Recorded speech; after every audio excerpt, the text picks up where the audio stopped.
comfortably zoned with the Zigzag Man in Alameda, California, pushing on the doors of life marked pull and fighting the unholy trinity as we go. Big business, organized religion, and government. I am back, and we are comfortably zoned in Alameda, California, right across the bay from San Francisco.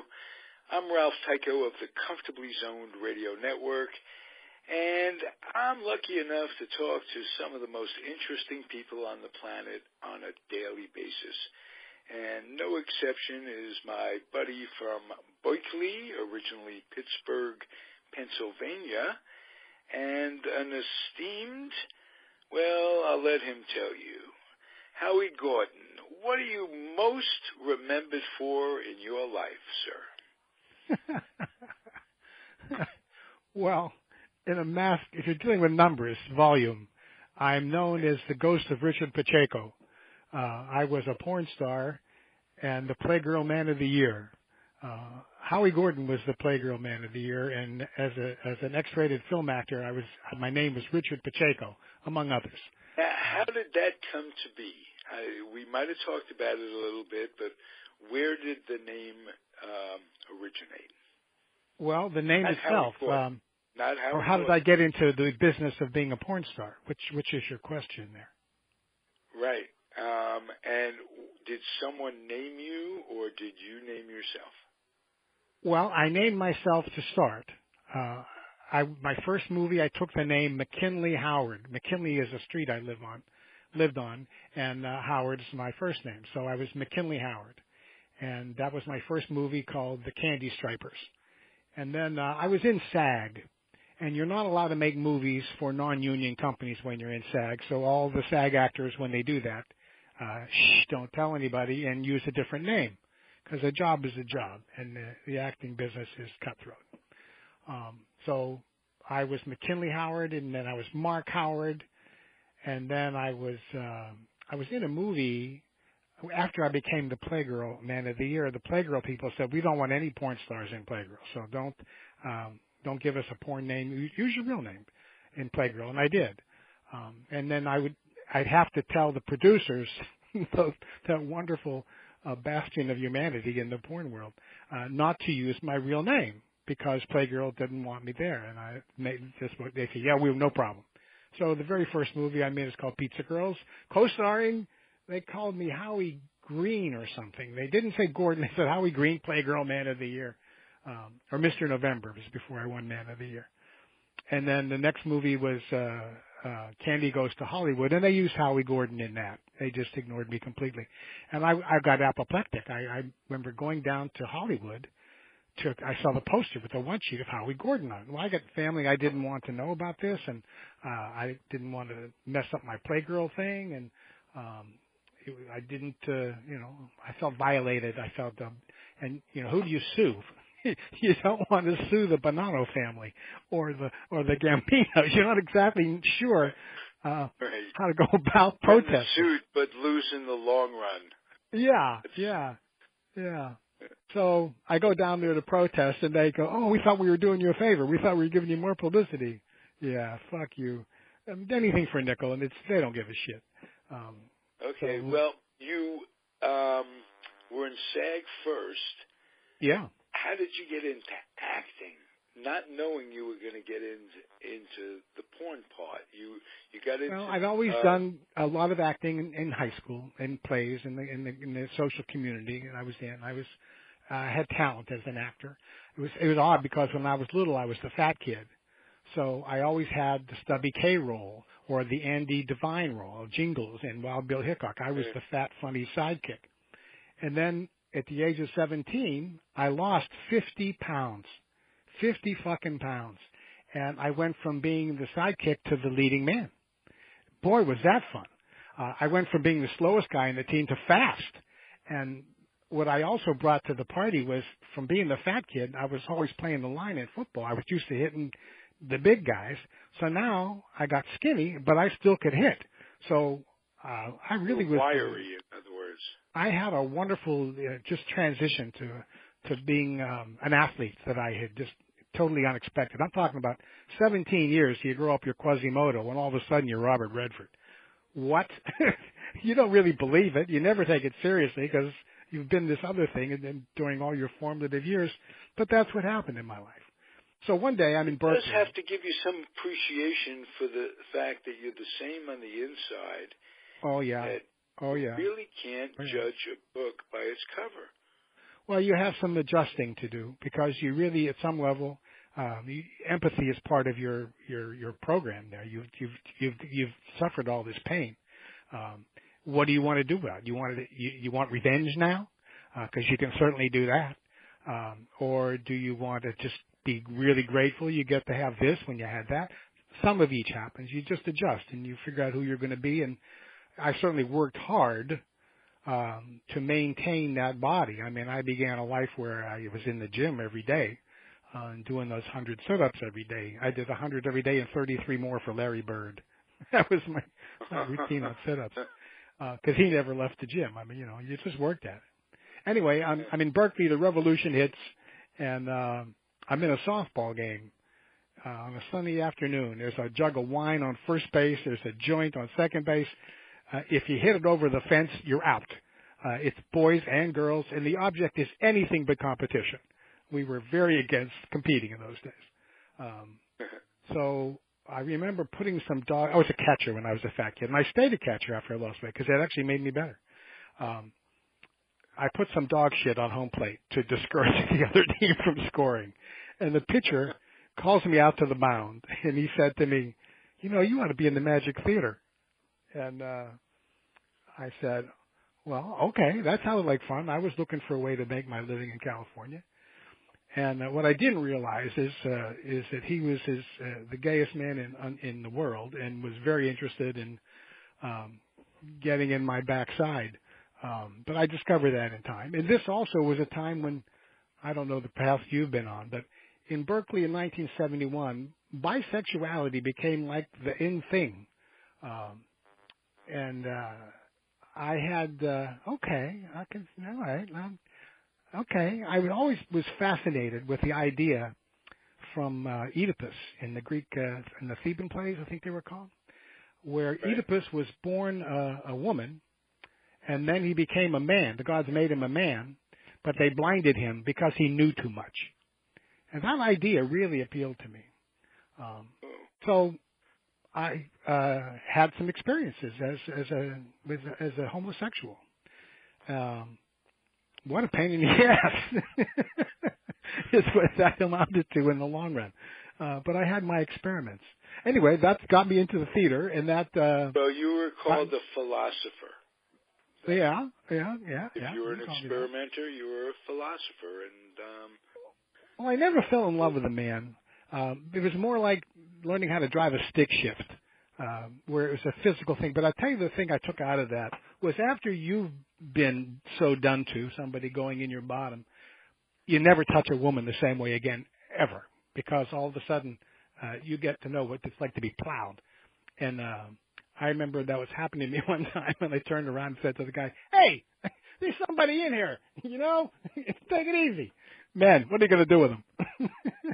Well, it's interesting. My life experience, I was the stay-at-home dad for the first 5-7 years of my kid's life. And that gave me the experience of playing the role of a woman. Our gender roles changed. Yes. Not sexually, but playing the role of the one. I have the same respect for women now new respect for women that I never had before. Because I'd sit with the other women and we were looked at the park. We were looked at basically as breeders. And that's how the world looks, a part of the world looks at women. And, the cultural definition of genders. Yes.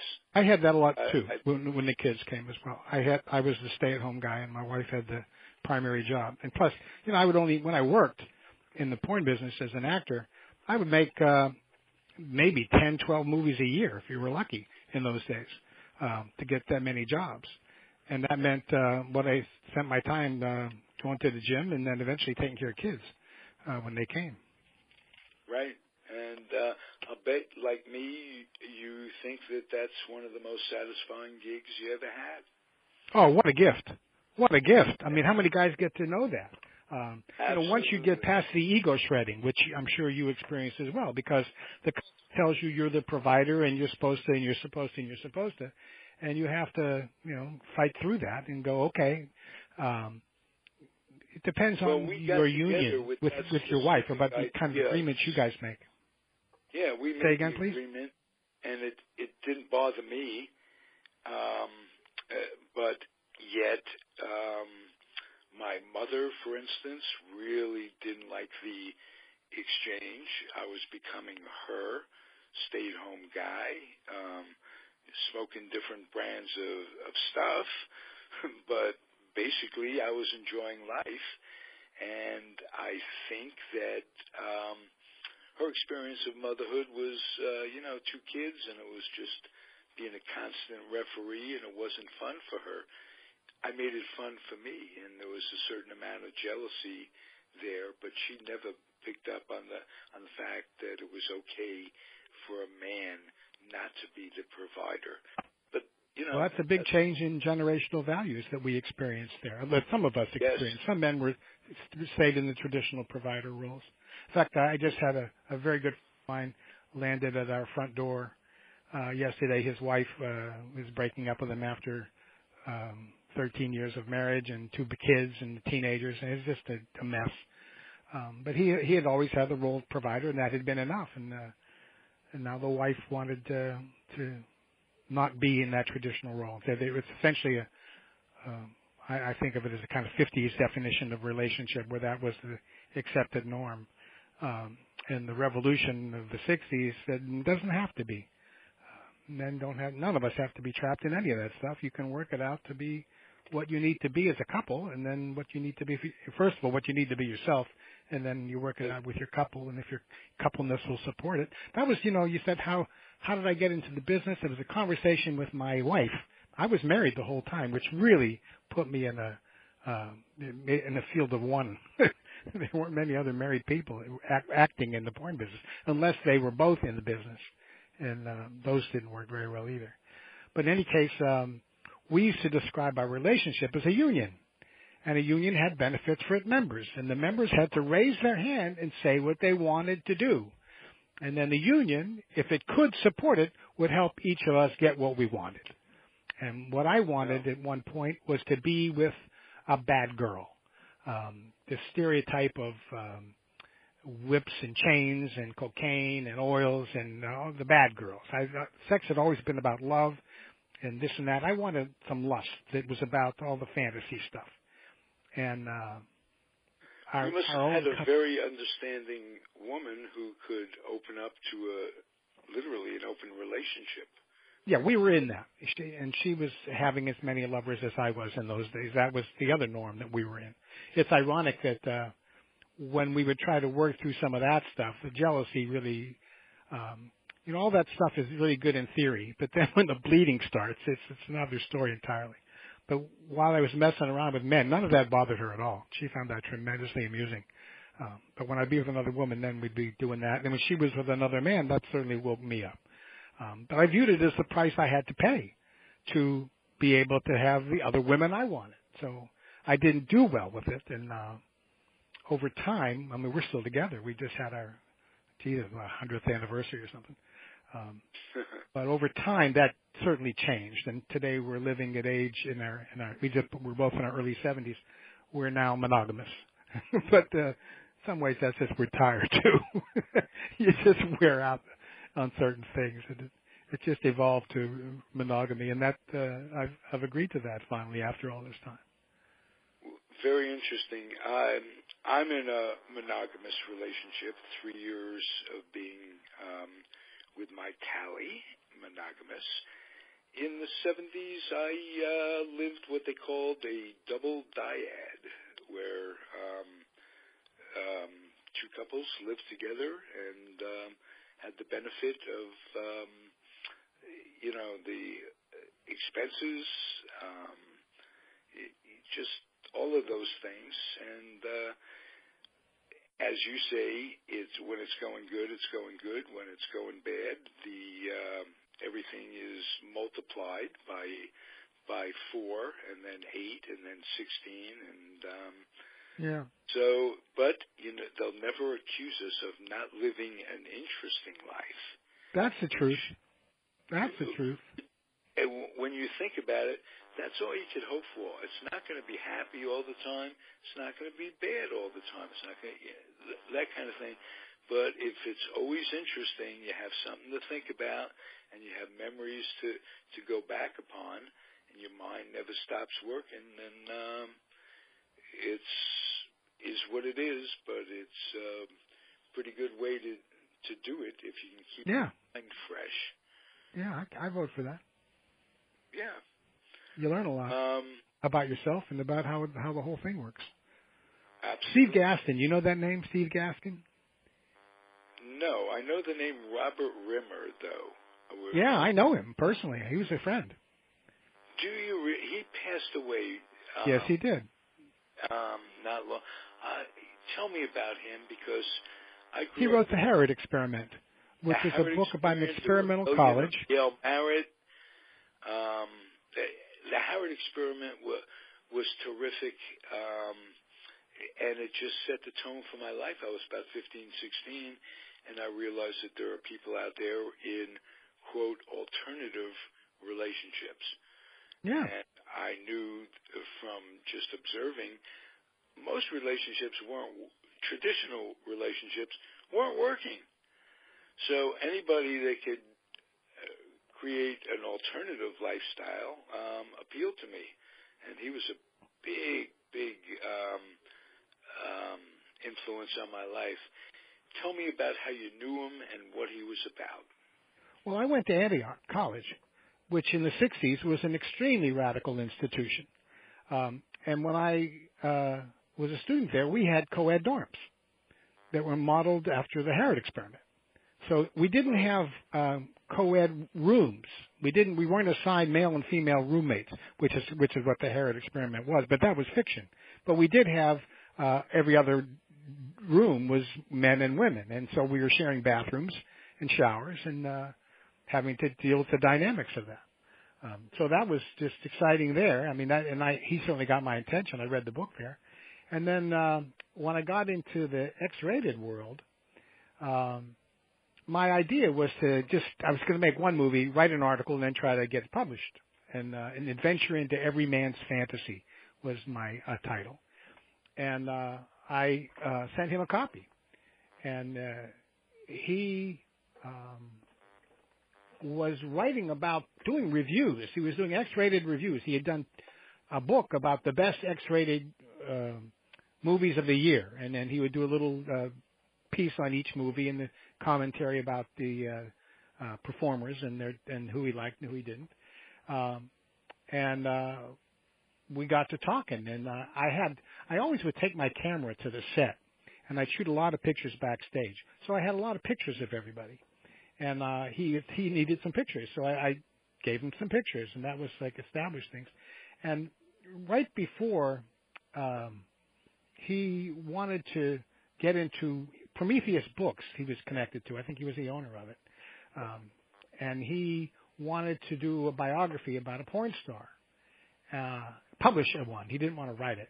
And he hadn't met me yet, and he came across Kathy Tavel was her name. What was her stage name? Ariel Hart, I think. She was reviewing for some of the magazines, and she was friends with Jerry Butler. So she wrote Raw Talent, which was Jerry Butler's autobiography. And Robert Rimmer, Prometheus Books, published it. And when I came along, I sent him my stuff, and he said, "God, I wish I had met you first. You actually are, a good writer, and it would be first person as opposed to ghostwritten." But he made no money at all on the Raw Talent book, which is a pretty good book. But porn is just not a. What a feather in your cap that he thinks that way. Well, I was yes and no. I mean, I'm still back to point one. I couldn't get published. I spent 30 years trying to get a book published, and that just happened for me 2013. I started trying to do that in 1979. And that's a lot of no's. That's a lot of fucking no's. Absolutely. Only one book about pornography ever made any money in those days. And it was Linda Lovelace's first book called Ordeal. Oh. And why it made money is because she told all the dirty stories, then she found Jesus. So she said, oh my God, I once was lost and now I'm found. And I had your publishers say to me, the editor misinterpreted. She found cheeses. And the editor misinterpreted that. And you talking about yeast infections? Well, yes. But you know what? Linda Lovelace had a book published before Ordeal. It was a little paperback with some great pictures of her and kind of a little made-up story about her life, as it turned out after reading Ordeal. But it, if you see it, it's out there. And I never heard of it before. Yeah, that's odd. Look for it. Absolutely. I can't think of the name of it, but I kept it in my little mini collection. Yeah. That'd be Jesus. Hell, I might as well have a mini collection. All these years, and I don't have it now, or wouldn't claim to have it now. But everything's on the computer. I'm sure if you put if you Googled Linda Lovelace's first book, I'm going to do it right now. All right, and man, to educate Howie Gordon on boy, this could be the biggest day of my life. Howie, I want you to know I haven't had many big days. It's like people talk to me and they say, I'm over the hill. I'm over the hill. And I go, not me. I never had a hill. So I feel for you, but I can't. Yeah, here it is, Inside Linda Lovelace, 1974. Well, there's two books. And there's The Intimate Diary of Linda Lovelace, 1974. Ordeal was 1980. Well, the Little Dixon got around in the publishing world, didn't she? I don't think she sold too many of those, or we'd have heard about them. Right. But Ordeal was a bestseller. That made big money. And it's the only book about porn that made money. Ordeal was a serious thing. That's when she was coming out and telling everybody about how she was. Yeah, and it was ghost-written. She didn't write the others. I mean, I don't know if she wrote the others. There's no ghost listed on Inside Linda. Oh, I'm sure she didn't even read the others, for crying out loud. Or that I never met Linda. Linda was done by the time I showed up on the scene. I started in 1977, and she was not even around anywhere. She had moved on. Linda, Chuck Traynor was her Chuck, that was his name, yes. Her pimp, her lover, right. Her boyfriend who got her into the business, and by then he had replaced Linda with Marilyn Chambers. Behind closed doors, green doors. Behind the green door. The green door. Behind the green door, Mitchell Brothers. Yes. And that was a story. Did you know the Mitchell Brothers? I'm sure you did. I did know the Mitchell Brothers. I never saw them sober. I was there a bunch of times. They had an incredible thing going over there. It was a place where the intelligentsia met the scum, and they made a fortune in there. They didn't even they made a couple of movies, and then didn't need to make them anymore because they were doing so good just running the nightclub, I guess you call it, the strip shows. And then one brother shot the other brother. Well, Jim was the saner one, and Artie was the wild man. And Artie, it was a Cain and Abel story, and Jim ended up shooting Artie. Yeah. Wow. Yeah. But they used to just they used to dare the city people to fuck with them because, the mayor, the sheriff. I won't say any names here, but the sheriff of San Francisco used to hang out there and snort cocaine with them. Was it Hungisto? I'm not saying nothing. I don't need that kind of information. We in the Bay Area, San Francisco, wherever you live in the Bay Area, San Francisco, is the politics. And we have had some of the most unusual political players That's true. ever. I mean, well, there's a long history of that. I mean, the Barbary Coast was like that. Sally Stanford was a major player in her time. She owned a house, as it were. Yeah, Sausalito. Back then. Yeah. And you know what's unusual now? This is off our subject a little bit, but it's on San Francisco. I can't even think. Angela, the mayor's daughter. Aliota. Aliota, of course. My mind goes every now and again. So she comes out in her platform, and she's against the San Francisco being a sanctuary city.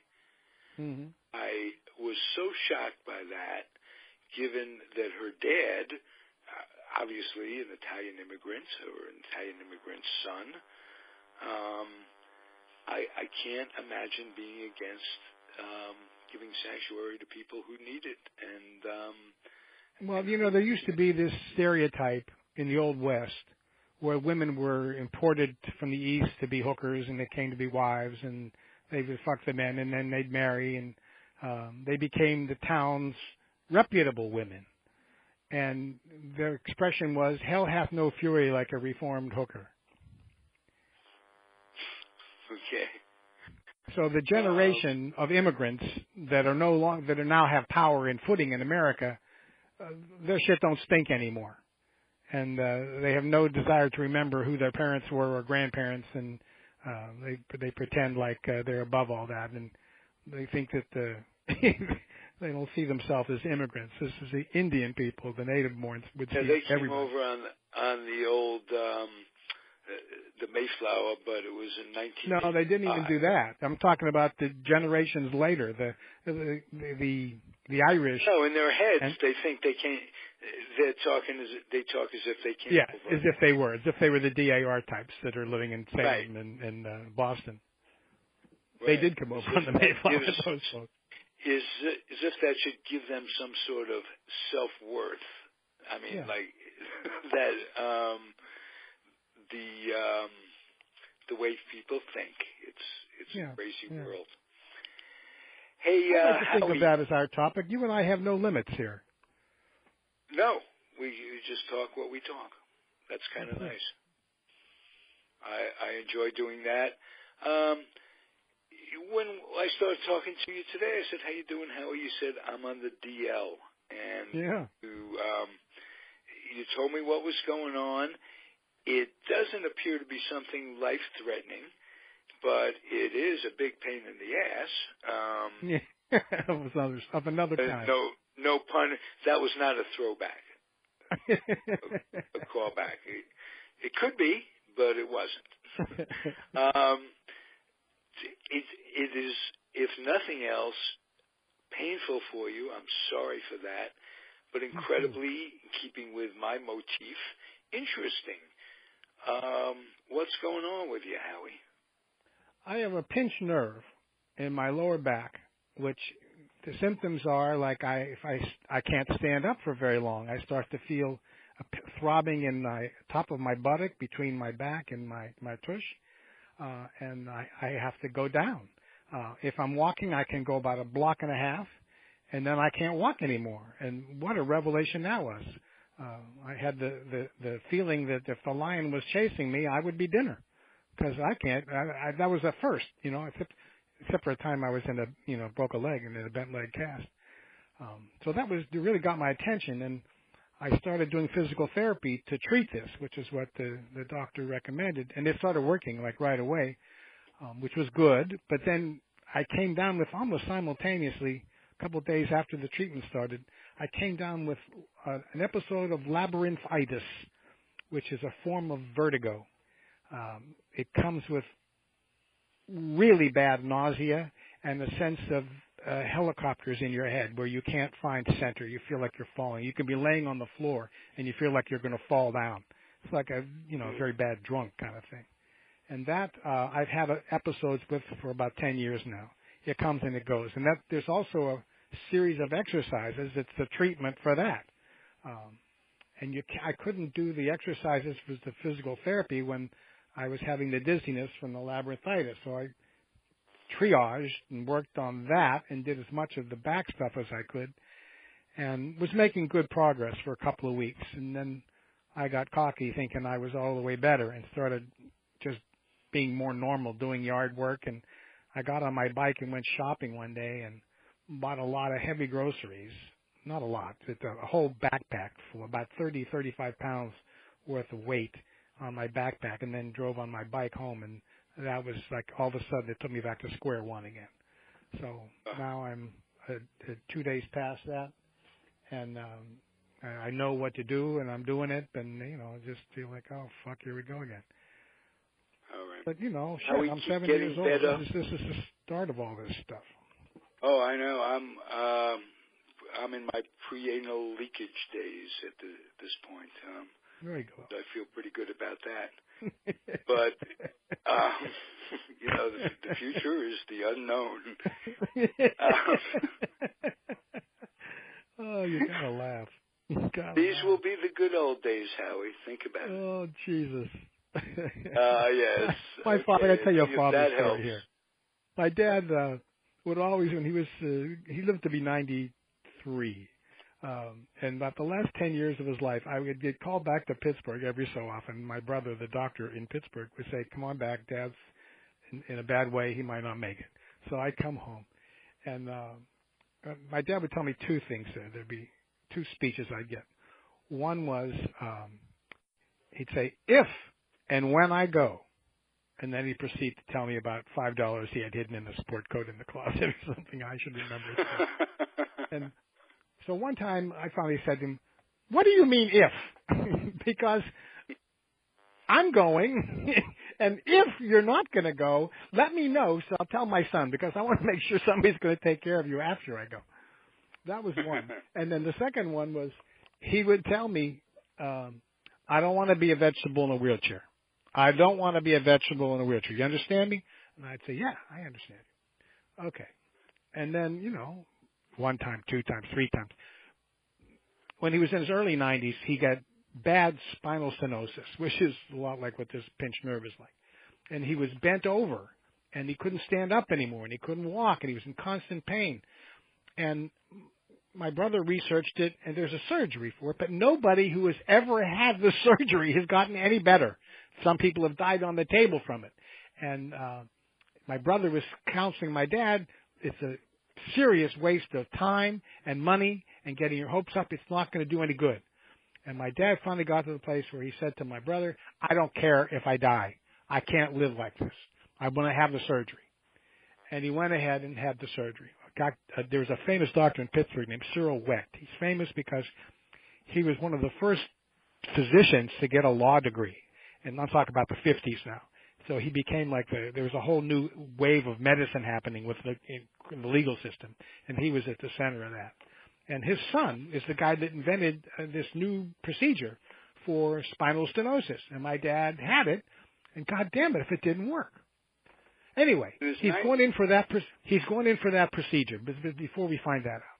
And he gives me the speech. I don't want to be in a wheelchair. I don't want to be in a wheelchair. And I said, Dad, what are you telling me? If you come out of this surgery in a wheelchair, do you want me to kill you? And he said, what are you, crazy? What the fuck is wrong with you? Who puts these ideas in your head? I said, oh, okay. I just wanted to know what my job was here. That's okay. Real quick, a kid never knows what his job is right at the end. My father comes to me right at the same kind of story. My brother calls me back. It's the end. Father comes to me. He says, hey, listen, I know I'm dying. He says, before I die, he says, can you get me a piece of your mother's apple strudel? One piece of strudel. And I went to my mother and came back to my father, and I said, Mom says the strudel is for after the funeral. Oh, Jesus.